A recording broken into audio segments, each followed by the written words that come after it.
Support for this podcast and the following message come from MoneyMind from Prudential, a podcast powered by your financial behavior. Hear insights from financial psychologists, experts, and more. Download and subscribe to MoneyMind wherever you find podcasts, and learn more at slate.com/moneymind.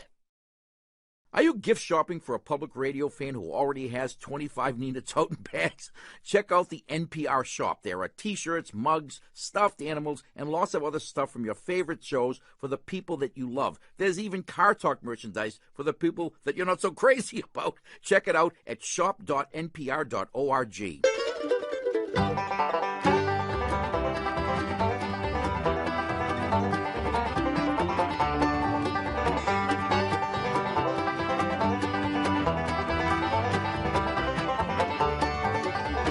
Hello and welcome to Car Talk from National Public Radio with us, Click and Clack, the Tappert Brothers, and we're broadcasting this week from the Athletic Support Center here at Car Talk Plaza. If you can't be an athlete, then you should at least become an athletic support. Absolutely. These are sent to us by Neil Jackson. These are more allegedly true statements that made by people involved in the sports industry, so to speak. Sure, go ahead. Here's what it's pages and pages. I picked out a few of my favorites. Are you going to identify the people who said Yeah, well, I mean, as it's here. This one is not identified. It's simply as a senior basketball player at the University of Pittsburgh who said, I'm going to graduate on time no matter how long it takes me. And Bill Peterson, Florida State football coach. You guys line up alphabetically by height. I like that. Stu Grimson, Chicago Blackhawks left wing, explaining why he keeps a color photo of himself above his locker. That's so when I forget how to spell my name, I can still find my clothes. I like that one. This is my favorite, too. My very favorite. Shelby Metcalf, basketball coach at Texas A&M, recounting what he told a player who received 4 Fs and 1 D. Son, it looks to me like you're spending too much time on one subject. That's good. And which subject would that be? If you'd like to spend time on your subject, you can call us at 1-888-CAR-TALK. That's 888-227-8255. We're getting ready. My brother is removing his sweater. That means it's just his... Oh, now he's going to remove his headset. We're not ready yet. The headset's back on. What happened to your hair today? Hello, you're on Car Talk. Hi, guys. How are you? We're great. What's it to you? No, there's only one of me. Who's this? My name's Betsy, and I'm from Connecticut. Hi, Betsy. Connecticut. Connecticut. You don't want to divulge the town. I live in Sanford in Fairfield County. So you can probably guess what kind of car I drive. Yeah, Mercedes. No, I don't. Oh, you should. I don't. No, I have 3 children. Dodge Caravan. Chrysler Town and Country. There you go. There you go. Sure. I used to have a Caravan, but I've moved up. But you moved up. You moved up. I love it. Of course. So here's the question. Yeah. Every year when the weather gets cold, my shocks start squeaking. I think it's my shocks. And I take it into my friendly local mechanic, who I think is wonderful, and I really like him a lot. And I say to him, Cola, it's doing it again. His name is Cola. Cola? Like As in Coca-Cola? Yeah, I think he's like from Poland. Cola. I'm not sure. But I say it's doing it again, and he says, oh, yeah, I know, it's squeaking. Mm-hmm. And I say, yeah, it's squeaking, and he says, don't worry about it. So should I worry about it? What are the conditions under which you hear the squeak? When it's cold. And you do what? And I drive over bumpy areas. When you hit a bump, you hear, Yeah. just one time, or maybe a couple of times. Yeah, And if the road is washboardy, you get... No, the first. You sound like a cockatiel, my kid said. How many miles are on this town and country? 50,000. Not that helps any. I don't know why I asked. Because you were curious. It's the equivalent of small talk at a party. Hi, how are you? How many miles are on your car? Come here often? No one does that with me because I'm a therapist, so nobody makes small talk. No. So how are you related small to the talk host? costs money. So do you work with Sally or what? No, I don't. Oh, really? Oh, you used to be the neighbor. I understand. That's right. I can't talk to you about her, I say. Sally? Who's Sally? I just walked in.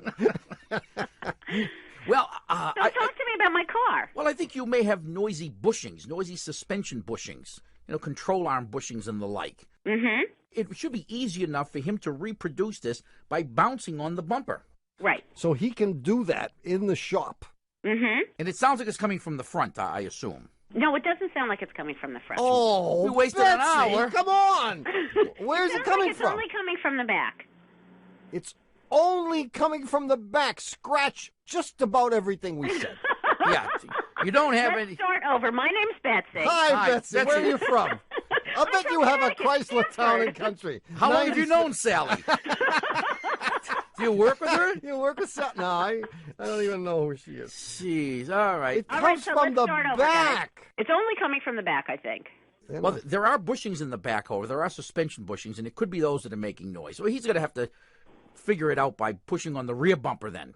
Yeah, And he's going to have to reproduce the noise. But if it's coming only when it's cold, I wouldn't be surprised if it's bushing. if it's bushings. And it may even be a shock absorber bushing, in which case you replace the shocks. Okay. And if it's bushings, am I in any danger while I'm driving this car? No, wheels are not going to fall off or anything like that. Okay. Absolutely not. What are bushings? Bushings are rubber and steel devices which allow one piece to pivot against another piece. Okay. You understood that? Vaguely. Well, I Sounds mean, kinda like socks. if you had two pieces of metal and they had to pivot against each other, if it was just would metal hurt. against metal, it would hurt. Right. And everything would wear out. And the And it would bushing, squeak a lot, it would make In horrible the cold, noises. would it squeak a lot? especially in the cold. Yeah.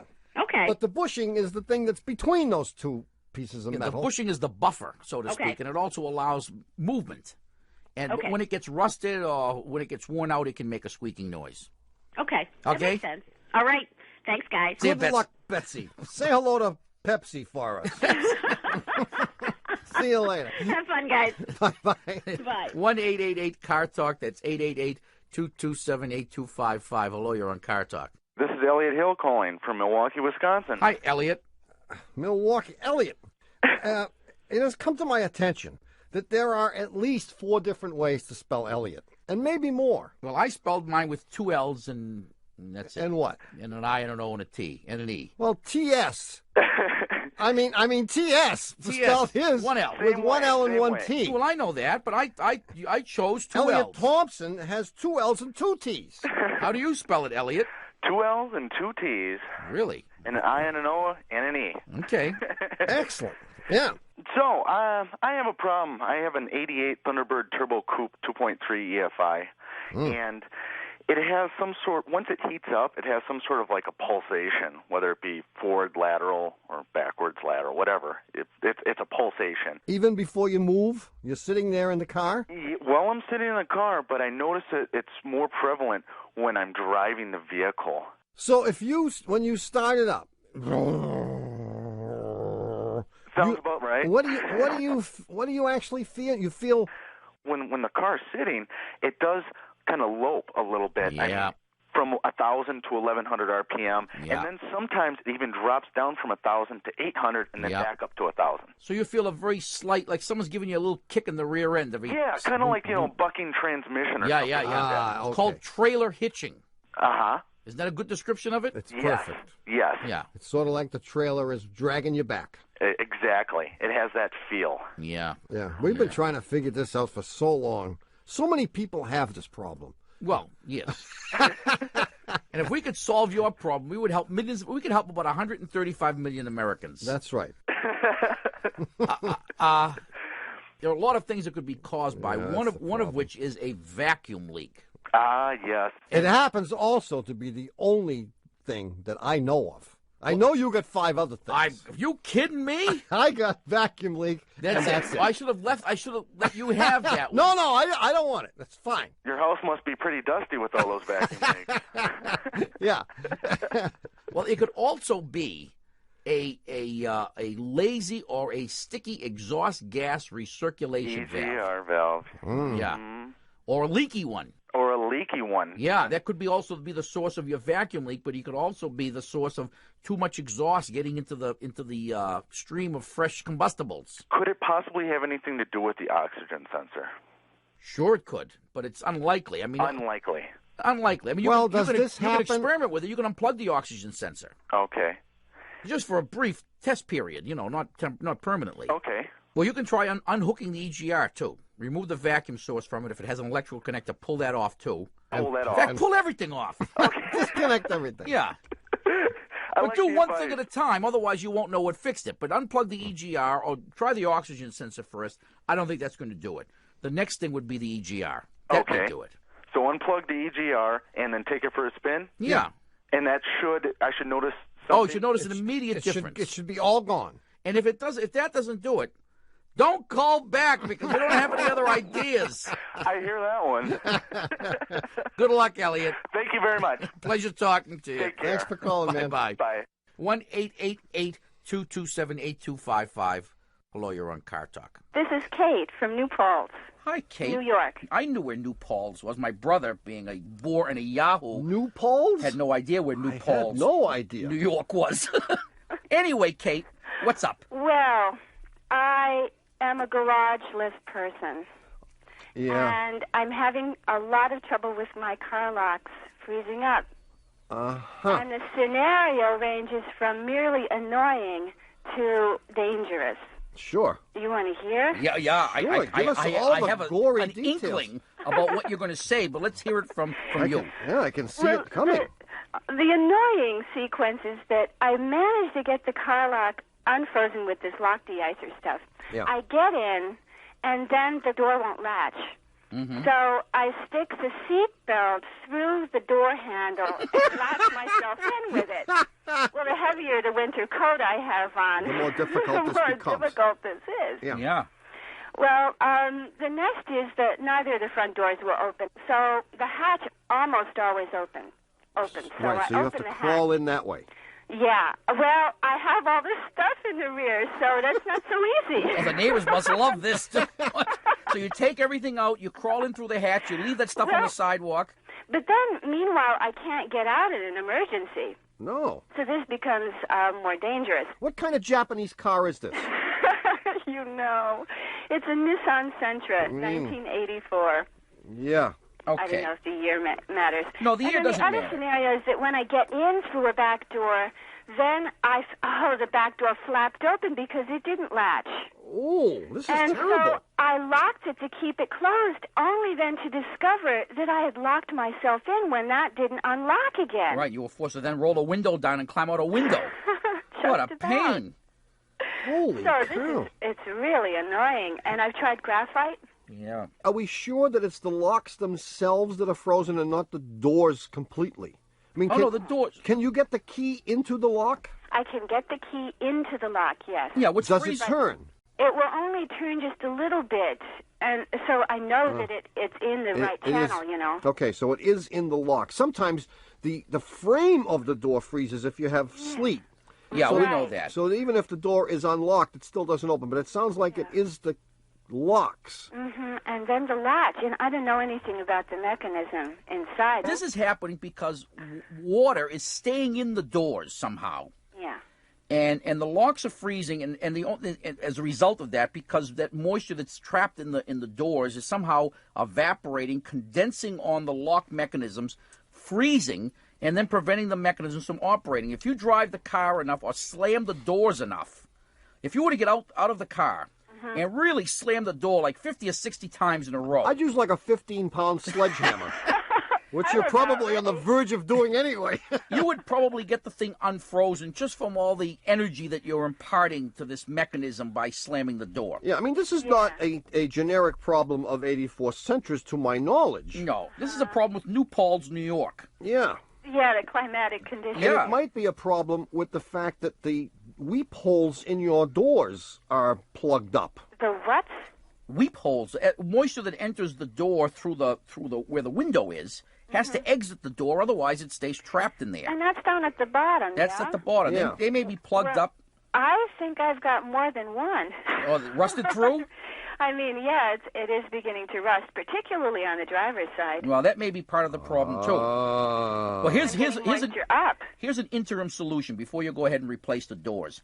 Have your mechanic take the door panels off the inside and have the mechanic cover all of the lock mechanisms with a thick grease called white grease. Ah. Okay, and that will probably prevent the water from getting to the mechanisms. Yeah. Okay. Oh, that sounds really... And you couldn't figure this out for yourself? You had to call us? Of course. And that may, in fact, do the trick. And he can take apart all the locks and do the same thing. Because you're right, it is very dangerous. If he can't remedy this situation, you may want to leave the door panels off completely. So you can get in there and operate everything by hand and spray it directly with the lock DI. I'm serious. Sure, either that or let him cut out a little hole for you to reach your hand in through the door panel. Better than that. You don't even, all he has to do is drill a small enough hole so you can insert the little tube that comes with the lock de-icer into the hole and spray the mechanism directly. Directly, Wouldn't that be great? Yes, that would. You might be able to permanently install this and mount the bottle right on the dashboard. You could sell this now for all the people in New Paltz who are having this problem. Door lock stuck? Call Kate. 555 for a good time. Right. We could have a lot of... Have him try, first of all, the grease white will grease. do it.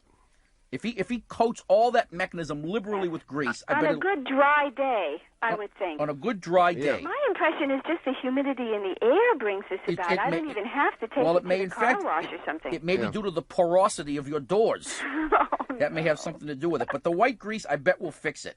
Yes. And if that doesn't, leave the panels off so you can get in there with the ice spray there.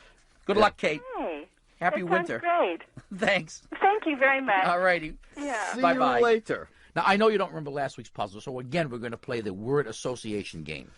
Okay. Okay, yeah. Weekend.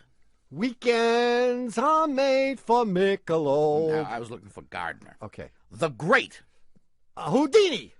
I was looking for Divide. Great Divide. Magic. Johnson. How am I doing? Hopeless.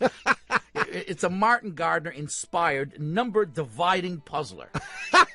So I was looking for Gardner, Great Divide, Magic, Number. Magic number. You come up with Johnson, which isn't bad, and we'll have the answer.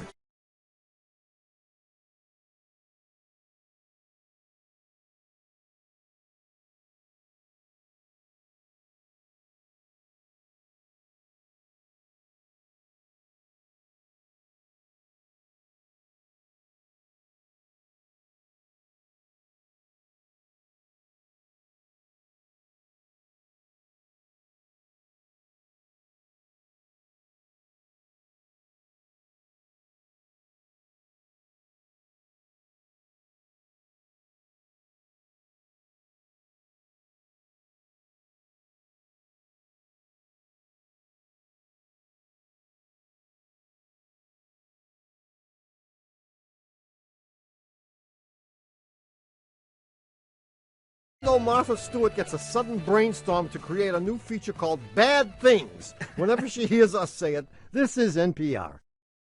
Thanks for tolerating another year of Car Talk. Now, our show wouldn't be possible without your local public radio station, but don't hold that against them. They also bring you lots of good shows, and they could use your help before the end of the year. You can find your station at stations.npr.org, and then it'll take you just a minute to contribute a few bucks. Tell them Car Talk sent you, or you're donating despite Car Talk. But thanks. Hi, we're back. You're listening to Car Talk with us, Click and Clack, the Tappert Brothers, and we're here to talk about cars, car repair, and, of course, the answer to last week's very interesting puzzle. Martin Gardner, division and magic numbers. Oh, this requires a pencil. Get your pencil out. I've got one. Okay.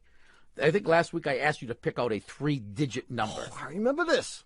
Right? Yes, I did. Okay, what's your number? 1, 2, 3. It's very unimaginative. Okay. 1, 3, 2. Okay, 1, 2, 3 is your number. 1, 2, 3 it is. Then I asked you to repeat those same digits, so you had the number 1. Oh, yeah, I had the number 1, 2, 3, 123,123. Then I asked you to divide that number by 7. Right. All right? Which I did. You did that. And I said, also, if you have a remainder, put it to one side. And you lied about that because I had no remainder when I picked the number last week, and I got no remainder when I pick a number this week. Different number. Different number. Completely different different number. number. No remainder no matter what. So I did lie about that. So then I asked to divide the number by 11. Yeah. And again, you'll get a quotient. And you said if there's anything left over, put it to one side. There and was then nothing I said, left over. divide that now by what remains by 13. And if you have a remainder, put that to one side. Mm-hmm. Okay? take this number that you wind up with, this final quotient, and add it to the 3 remainders that you had, whatever they were. Which were all zero. All zero. And you're going to wind up with the original number. And I asked why that happens. Yeah. And the reason it happens is that when you take a number like 1, 2, 3, or 4, 5, 6, or 7, 2, 1, and multiply it by 1,001, you wind up with the same number repeated. So if you start up with 4, 5, 6, and multiply that by 1,001, you get 4, 5, 6, 4, 5, 6, don't you? Oh, and then all you're doing now is dividing it by the factors of 1,001. Which happen to be, some of which happen to be 7, 11, and 13. So I knew you weren't going to come out with any remainders. Little devil. And that's the reason it works, no matter what the 3 numbers are. Do we have a winner? Wow. Jeez, I can see it. Mathematics professors all over the country giving their little students this problem. Boy, oh boy, oh boy. And boy, have I got a rant and rave about mathematics. I'll discuss it with you later. But yes, we do have a winner. The winner is John Slater from Wheaton, Illinois. And for having his answer selected at random, I should say, from all the correct answers that we got, John is going to get from us a $26 gift certificate to the Shameless Commerce Division at cartalk.com, which is our website, where you can get either our mother's CD called Maternal Combustion, calls about moms and cars, or one of our collections of highly disrespectful car music, which is the best of the songs that we play during the breaks of the show. Not much of a choice, John, but hey, you wrote to us. We didn't write to you. Yeah, we didn't go looking for you. Anyway, we have a brand new puzzler coming up from my Prisoner and Warden series. Oh. Yeah, Prisoner, Warden, and Hats. And that'll be coming up. You've used a Hats Prisoner Warden. Well, this is a little different one. I know this is one of many. Not the same one. No. I got sure? I got this out of Modern Jailer magazine. Well, they have a little section, you know. Yeah. So, anyway, that'll be coming up in the third half of the show, so stay tuned. Right now, if you have a question about your car, give us a call. The number is 888-CAR-TALK. That's 888-227-8255. Hello, you're on Car Talk. How you doing, guys? Great. Who's this? My name is Lou. I'm calling from San Francisco. What's hey, up, Lou? Lou? Do you spell it L-E-W or L-O-U? L-O-U. L-O-U. That's why he said Lou. L-O-U. Otherwise, he would have said Lou. L-E-W. Lou. Lou. What's up, Lou? I have a two-part question. Yeah, part A and part 2. A and 2. Yeah. Part A is more mechanical than scientific, and part B is more scientific than mechanical. Great combination, Lou. Glad you like it. Yeah.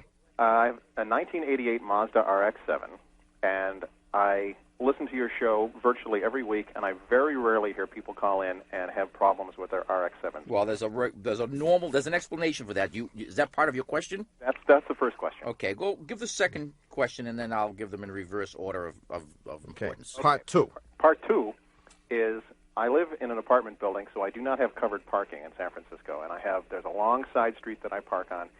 Virtually every morning when I go outside, mine is the only car covered in condensation. The other cars are all dry. And I figured it would take one of you two geniuses to figure out the answer to that. Okay, well, thanks for calling, Lou. All right, which was the scientific question? Was the first one the scientific question? I'll tell you, well, to answer part A. Okay. I'll do that one, and you can do part 2, Tom. I know the answer to part 2. It has to do with the color of your car. It could. Yeah, and also where you park. You're not parking. I was going to help my brother. If you think that is true, I don't want you to give us any hints on this one, Lou. But if my brother is right, he is going to be able to correctly identify the color of your car. But that's all right. Well, I'm going to suggest that it's like a silvery color. You talk. You're right. Yeah. See that? Okay, that was luck. That was luck. The reason we don't to answer.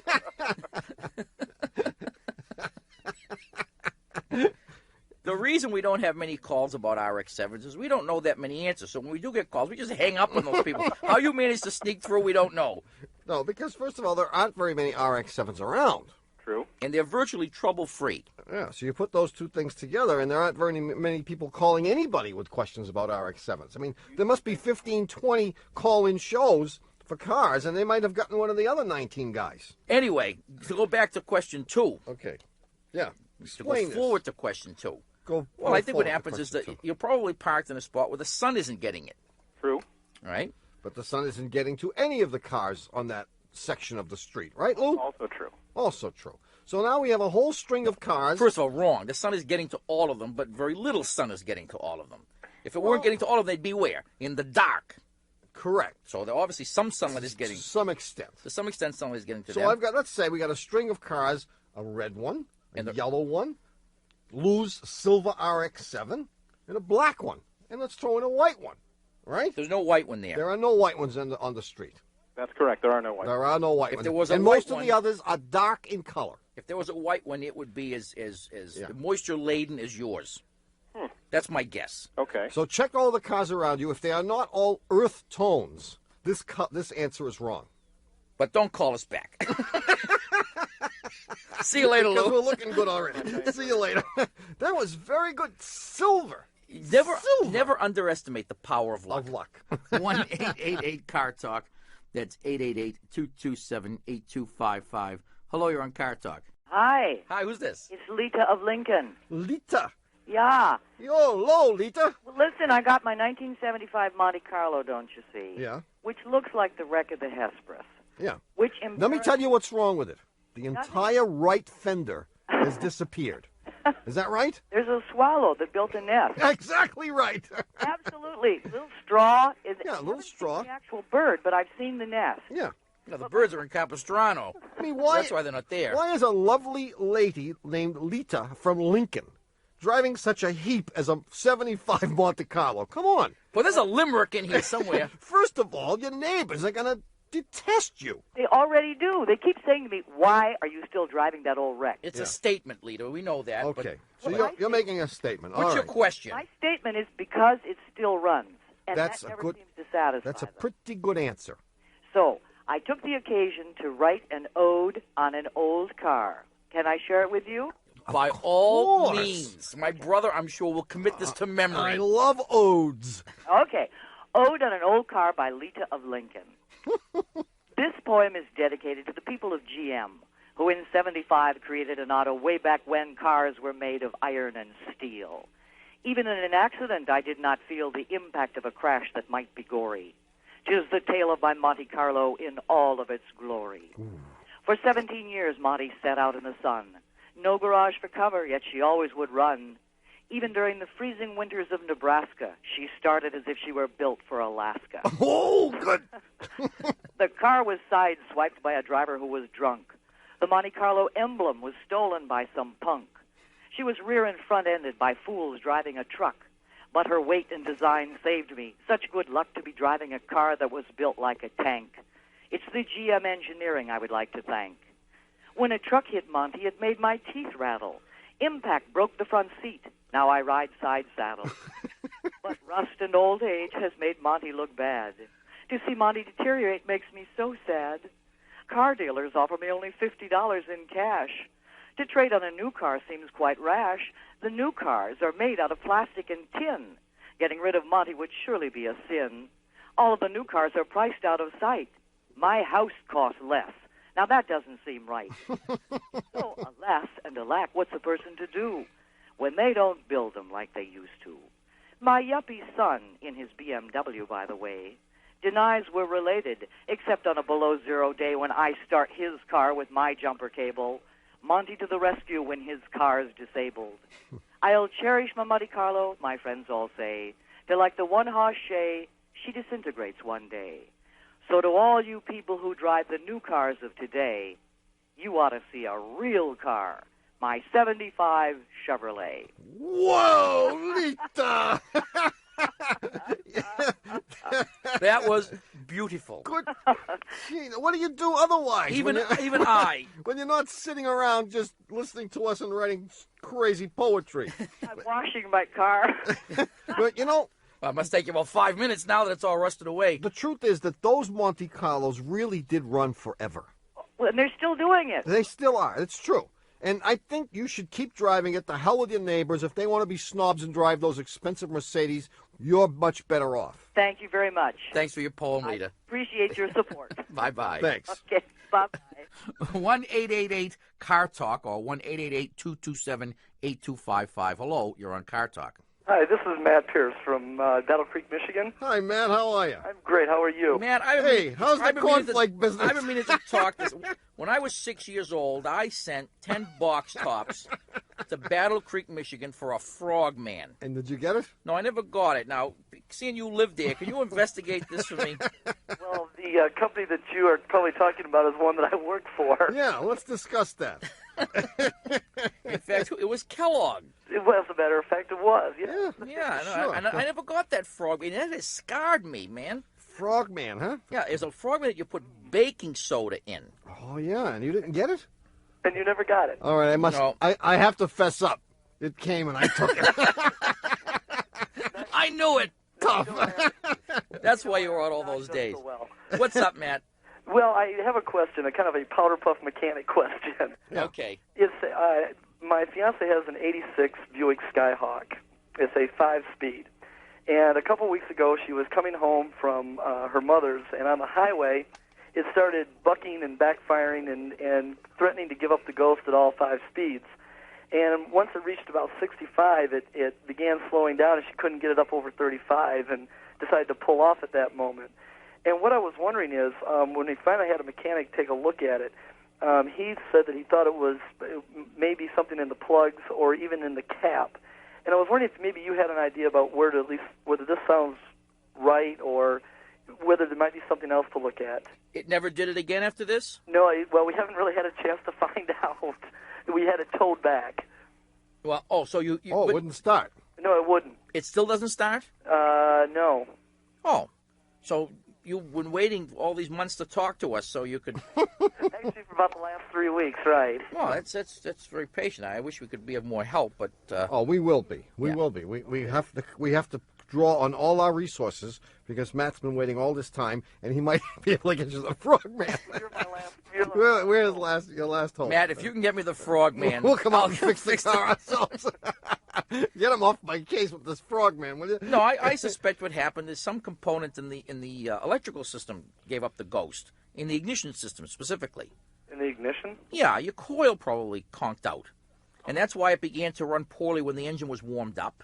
Okay. And it might have been that it could have even restarted once it cooled off. That's a classic symptom. But the ignition module could have conked out too. And again, that can happen without notice. You're driving along, everything is peachy, you've got the radio on, listening to your favorite Wayne Newton tape, and everything's just dandy, and boom, the world comes to an end. Yeah.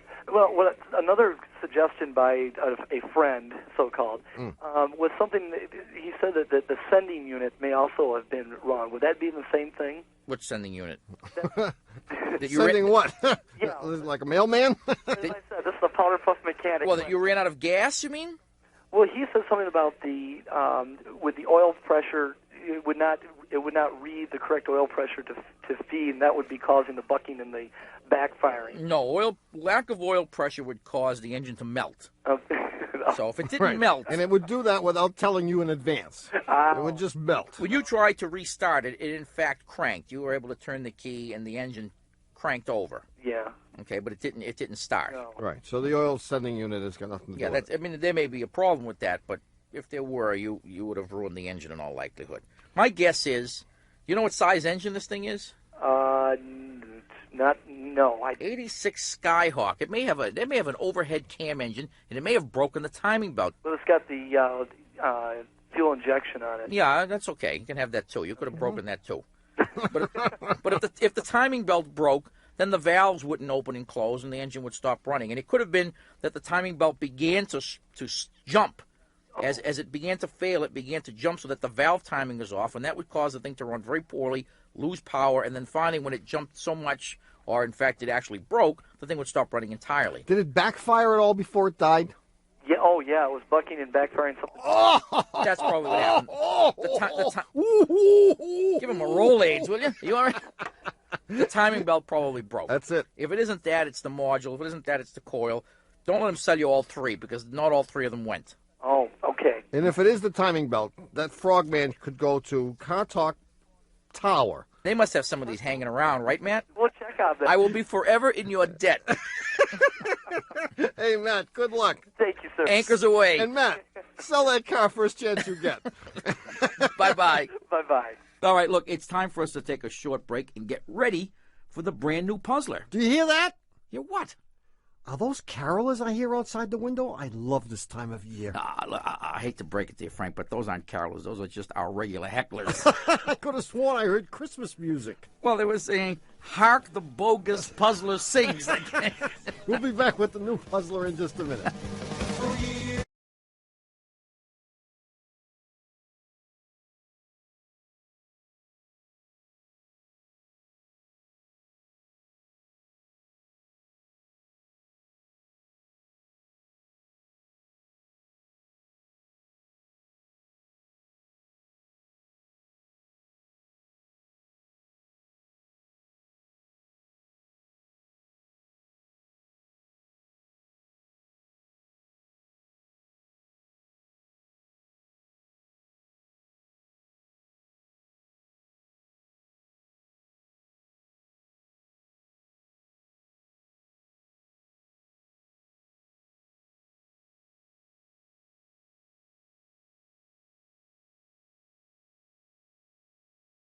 For tighter ear wrapping standards whenever they hear us say it. This is NPR. Thanks for listening to Car Talk. We know that finding new podcasts isn't hard, but finding the right new podcasts can be. That's why Pop Culture Happy Hour teamed up with Lauren Ober from The Big Listen. That's the podcast about podcasts, to tell you about some of the best episodes of 2016. We've got highlights from veteran shows, both big and small. That's this week's Pop Culture Happy Hour at npr.org/podcast and the NPR One app. Ha! We're back. You're listening to Car Talk with us, Click and Clack, the Tappert Brothers, and we're here to discuss cars, car repair, and the new puzzler, which, as I promised, is from the prisoner. The prisoner. And the warden and the hat series. Oh. All three categories. Exactly. And this was sent in. I had to change it around a little bit, but not much. This was sent in by someone named David Young. And David, if he catches us, we'll get a gift certificate to the Shameless Commerce Division. Anyway, here it is. Basically, the warden admits 3 prisoners into his chambers there, and he tells them, look, he said, one of you is going to have a chance to get out, and here's the deal. I'm going to blindfold all of you, but after I blindfold you, I'm going to put on your heads hats. I have 3 white hats and 2 black hats in front of me. Okay, so you're not going to know which color hat. There are 3 prisoners, you said. There are 3 prisoners, but 5 hats. 5 hats, okay. Okay, 3 whites and 2 blacks. Yeah. Okay, and so each of you is going to get a hat, and of course you have to figure out which color hat you have if you're going to get released. So he blindfolds them and puts a hat on each of them. And then they're let out of the room in single file, so that the guy at with the blindfolds and the hats on. Okay. The guy in the back can see the 2 people in front of him when his blindfold is removed. The guy in the middle can see the 1 person in front, and the guy in front can see nobody. Nungatzes, right. The guy in the front can see. Wait. And they can't turn around. No, they have to walk around the prison in this order. No, well, until one of them identifies what color his hat is. Yeah. So the fellow at the back is asked what color his hat is. Oh, this is right outside the prison. Right outside the warden's office. Their blindfolds are off. Right. And he says to the fellow at the back, who can see the 2 people in front and their hats, can you tell me what color your hat is? Don't forget, there are 3 white hats and 2 black hats available to the warden. The fellow in the back says nothing. He doesn't know. Oh, if you get a wrong answer, you stay for an extra 10 years. No, you just stay. Stay. Until the next time he comes up with a different game. Yeah. The fellow in the middle is asked the same question. Can you tell me what color your hat is? He is unable to answer. Okay, I got the answer. The guy in the very front who can see no hats. He knows. He does. He knows, and he says, I can identify the color of my hat. And the question very simply is, what color was his hat? And how the heck did he know it? Bingo. Now, if you think you know the answer, write it on the back of a 5-CD Ray Charles 50th anniversary box set and send it to Puzzler Tower, Car Talk Plaza, Box 3500, Harvard Square, Cambridge. Our fair city. Matt 02238. But right now, if you have a question about your car or anything else, the number to call is 888-CAR-TALK. That's 888-227-8255. Hello, you're on Car Talk. Hi, Hi, this is Melinda from San Francisco. How you I had doing? a little palpitation there for a minute with Melissa. Melinda. I have to say that I thought the same thing. Yes, I did. Just for the moment, that little. I had a little stoppage of the heart. What's up, Melinda? Well, I have a sleek turquoise 74 Dodge Dart. Jeez. And recently I was driving over the Bay Bridge, and there was this loud pop. The radio started smoking. The whole electrical system shut down. Yeah. So, of course, I pulled over. I'd been listening to a soul station. They were playing James Brown. So that kind of worried me. I opened the hood. The only thing I noticed was one of the ground wires going to the alternator, which had been taped together, had come apart. So I sat there for a few minutes. The bridge police came. They sent the tow truck, but the car started back up. It had stalled? Yeah. Everything electrical had Everything stopped, electrical and then it shut came down. The car back stalled, on? and then it all came back on. After you fixed this wire? No. No. She didn't touch anything. That's No. why. Okay, just checking. Just trying to get the facts. I had the three answers that I had just went out the window. It came back on. Okay. Now, the strange thing is it blew out all the brake lights and the turn signal lights. Ah. I know. Okay. I got it now. I did too. Now, I took it into the shop, and they looked at the M meter and kind of checked the wire connection. Yeah, the ammeter. Yeah. Yeah. And I had just replaced the windshield wiper motor, so they kind of checked all around there to make sure I hadn't done anything wrong. Oh, you did that yourself? Yeah. Yeah, good. And She had to. Nobody would work on it. I have a 74 so much. Dodge. Don't bring it in here, lady.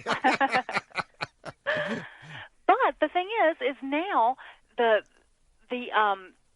radio has this buzz in it, which gets worse when you accelerate. I'll bet it does. Yeah. So what do you think happened? But everything else is now working again? What blew? I'll tell you what blew. Okay. A capacitor. A capacitor. And I'll tell you where the capacitor was. It's probably floating around San Francisco Bay now. It was attached to the alternator. Ah. There's a radio suppression capacitor. Uh-huh. Well, there used to be. I'll rephrase it. Used to be a radio suppression capacitor, I bet, attached to the back of the alternator. That does answer most. It does meet most of the elements. I am going to tie it all together. I'm waiting with my uniform electrified field theory. What happened? I just want you to know that I'm watching you. Oh, don't watch, man. It makes me nervous. Because I had all the theories you had. Here's what happened. I'm in trouble for explaining everything with the capacitor idea. No, the capacitor is the result. One of the results. Okay, I like that. What happened was the thing overcharged momentarily because of a fault with the voltage regulator. Nice. Okay, which may still be at fault. That explains why the bulbs blew out. Right. Okay. That explains why your flux capacitor blew out. You had a surge of output from the alternator. Okay. Which blew everything up. Blew the lights out. Okay. Okay, and at the same time blew this capacitor. That's why your radio has the 60 cycle hum, or whatever cycles the thing is putting out. And you need to probably replace the voltage regulator because that is the dangerous component in the system here. Okay. So I think that'll solve the problem, and you need to get a new radio suppression capacitor. But you may have blown something in the radio. But I don't know what's in radios. Yeah, if there were not a capacitor laying there, then it's possible that you did just blow something in the radio because of the surge of current. Okay. And voltage. Right. Because radios don't like 25 volts. But what the heck, it's only a 74 Dart. Exactly. That's what it is. But you can replace that regulator yourself. That's easy. But I tell you, I probably would take it to a shop that has all the equipment because there may be more going on than you think. Okay. Well, I mean, they replaced the alternator when I took it in because that was going bad. Oh, that was before this occurred? No, after. Yeah, they said, we can't figure out really what's wrong, but your alternator's bad. But we need to make a boat payment this month, so we'll sell you an alternator. Exactly. Okay. Did these guys seem like they knew what they were doing? Why would that have any effect on them? No, I wouldn't let that interfere with my, Because, I mean, it's easy to misdiagnose alternators, regulators. I know what the question. I asked the wrong question. How old was the guy that worked on it? How old was the guy who worked on it? Probably 40s. Marginal. Well, we'll say late. We'll go to late 40s. Oh, late 40s. If he's in his 40s, then it's okay. Just Okay. keep driving. You're all set. Don't worry about a thing. Okay. Get the radio fixed. You can hear us better. Okay, good. It's only AM, though. Well, I was just going to say, she doesn't have any FM radio in this thing. Are you kidding? Thanks for calling. See you Thank later. You so much. Bye. Thanks for your Pleasure call. to Bye-bye. talk to you. Bye-bye. 1-888-CAR-TALK or 1-888-227-8255. Hello, you're on Car Talk. Hi, this is Steve in Chicago, formerly of East Arlington, Massachusetts. We can tell by your accent, Steve. Oh, yeah? Yeah. So what's up, Steve? And how did you get to Chicago? And do you like it there? And why did you leave Arlington? Oh, All man. those questions. Come on. You never actually want to get to so is this like a special 3 or 4 hour show? Yeah, they're all the same. Yeah.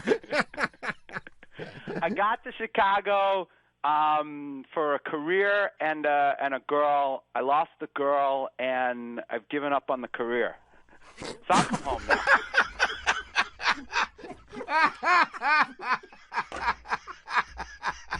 Hey, the caller that I feel the most for was that 18-year-old girl or something who was totally depressed.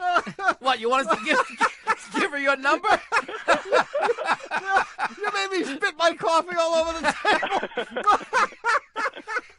So we see. So the romance is down the tube. The career's down the tube. Wait. What do you want, Jack Kevorkian's number? When are you getting back? No, I'm way beyond that Jack Kevorkian thing. I figured I might as well. Oh, good. No, that was 10 years ago. Oh. That was 10 years ago. But the career I just gave up on this recently. Oh. But I do have ideas, but I can't tell it to you on the air. No, we can talk about it later. What, you have inventions? Yeah. What's that? You have inventions? Something better. I originally was going Crime. I can't If tell it's you. not an invention, it's going to be a scam. No. That's the only thing that's better, because you don't have to make anything. Right. I try to come up with inventions and stuff, but the No, problem it's too was hard. I didn't know how to actually make You them. need a prototype. To scam, you don't need anything. You don't need anything. I had the ergonomic beach chair, but I couldn't figure out how the hell do you actually make it ergonomic. Yeah, and how do you spell ergonomic? All right, let's get down to business here. Okay. What's up? All right. I have an Acura Integra GSR. What year? It's 1996. Oh, and it's forest green, sort of. That could be Gotcha. important. You never know. Yeah. I went to, a month or two ago, I went to a party in the suburbs. Two friends of mine, they eloped. And then they decided to have a party to celebrate it. Cool. Yeah. Anyway, Yeah. went to this party, and they had this, designated lot. Said, strictly you must park here if you're going to the clubhouse. That's what they call the party room or whatever it was in this sort of... Got it. Okay. By about midnight at this party, all the, boring people with kids, they're gone. And was that one group or was that two separate groups? No, it's lots and lots of people, all their friends. It was a great time. Yeah. But 1 o'clock is when the party room's supposed to close. But Jerry had gotten verbal permission. Never get verbal permission. Yeah. Verbal permission to have the party go later. Yeah. And so at about 2 o'clock, when people that were still there, somebody decided to leave. Went out, came back, said, "Hey guys, my car's been towed." We all went outside. Mm-hmm. Every car in the lot, Gone. except mine, were gone. They didn't want yours. Now, I was wondering, my car, front-wheel drive, standard transmission, it was parked head-in and in gear, with the parking brake on. That's why they didn't tow it. That is why? Yeah. What they would have to do is get into the car with the Jimmy and then put it into neutral. Uh-huh. And they obviously couldn't get in, or they didn't have the Slim Jim with them. Or they had just gone to Or get they- the Slim Jim, When and you they were on showed their up. way back. They had done everybody else's car, saved mine for last? Yeah. Yeah. Okay. See, if yours had been, for example, parked in the other way, backed in, they would have just lifted it up and rolled it away. But you can't tow a vehicle that's in gear because you're going to drag the tires along the ground. Right. And you were in first gear? Right. They probably have learned the hard way. We had a puzzler about this ages ago. Oh, wow. That if you take an engine that has a timing belt and you make the engine turn backwards, which they would have done by towing you out if you were in first, Uh-huh. what would have happened is that as they pulled you, the wheels would have turned, but they would have turned and it's transmitted that energy to the engine, but it would have made the engine turn backwards because you were moving backwards, but the car was in what? A forward gear. And by doing so, it would have made the timing belt jump. Right. And it would have wrecked your engine. And they probably learned that from towing somebody else's Acura or maybe a Honda or whatever and getting sued. And it wasn't worth it, so they were going back to get the Slim Jim, and you just happened to come out right away. But the more important question is, how'd you make out at the party? No, this was not that kind of party. Oh, it wasn't, because they were all boring. Yeah, no. Everybody was boring. It was all friends and stuff like that there. Yeah. So, although I did sort of scope it out. Yeah, you got a few phone numbers, right? You have to. And you got to get some clue as to who's getting ready to break up with whom. Right, like that Seinfeld episode. Oh, yeah, I waited 3 years for that marriage to end.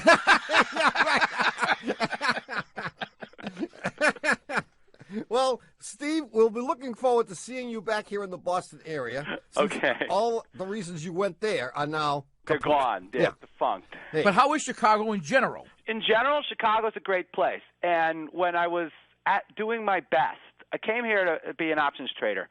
And when I was doing my best and making a lot of money, I was about to enact a lifestyle where I maybe spent 8 months here, but a couple months in Boston area, and a couple of months in Bahamas. Yeah, exactly. No, St. John. Yeah. Virgin Islands. St. Croix. St. Croix. St. Croix's all right. Same thing. Because I have a friend there, but... Female friend? No, actually male Just friend. checking, okay. And he's married. Beautiful wife. I'm waiting that one out, too. No. But Chicago is a great place. Steve, thanks for calling, Steve. When you get to Boston, call us. We'll go for coffee. Okay, I'm looking forward to it. Thanks, guys. Bye-bye. Bye. He'll give us some hot tips on options. Okay, he's got all his options open. Well, you've done it again. You've wasted another perfectly good hour listening to Car Talk. Our esteemed producer is Doug the Subway Fugitive, not a slave to fashion, Bongo Boy Berman. Our associate producers are David the Calves of Belleville Green and Catherine Frau Blucher Fenolosa. Our web lackey is Doug the Old Gray Mare, assisted by Connie Bridgeford. Our engineer is John Cartman Perotti. Our theme music is by David Dog Grisman. Our technical, spiritual, and menu advisor just back from the Coeur d'Alene, Ovaltine, Lima Bean, Salad Green, Jimmy Dean, Brewed Caffeine, Dairy Queen, Lean Cuisine, and Melamine make the scene lunch routine is John Bush Lawler. Very well done. Our public opinion pollster is Paul Murky of Murky Research, assisted by statistician Margin O'Vera. Our customer care representative is Haywood Jabuzzoff. Our personal makeup artist is Bud Tugley. Our director of preventive maintenance is Oscar Ruitt. Our snowboarding instructor from Sweden is Soren de Keister. Tommy's personal psychiatrist is Manny Luz Cruz. Our optometric firm is CFI Care. Guest accommodations are provided by the Horseshoe Road Inn. The head of our Working Mother Support Group is Erasmus B. Dragon. Our chief counsel from the law firm of Dewey, Cheatham & Howe is Hugh Lewis Dewey, known to the Olympic team Jaywalkers in Harvard Square as Huey Louie Dewey. Thanks so much for listening. We're Click and Clack, the Tappert Brothers. Don't drive like my brother, please. Don't drive like my brother, please. We'll be back next week. Bye-bye.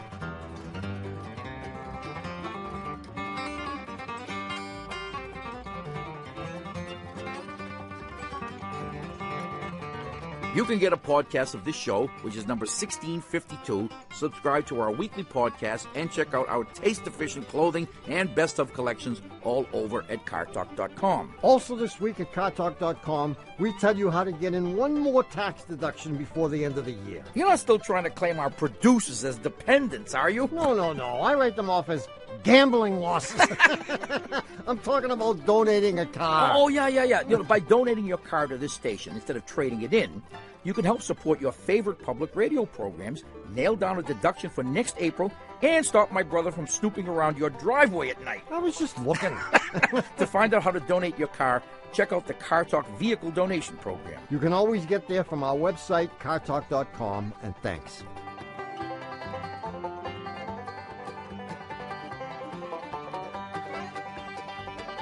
Car Talk is a production of Dewey, Cheatham & Howe and WBUR in Boston. And even though endangered species say, on second thought, take me off that protected list whenever they hear us say it, this is NPR.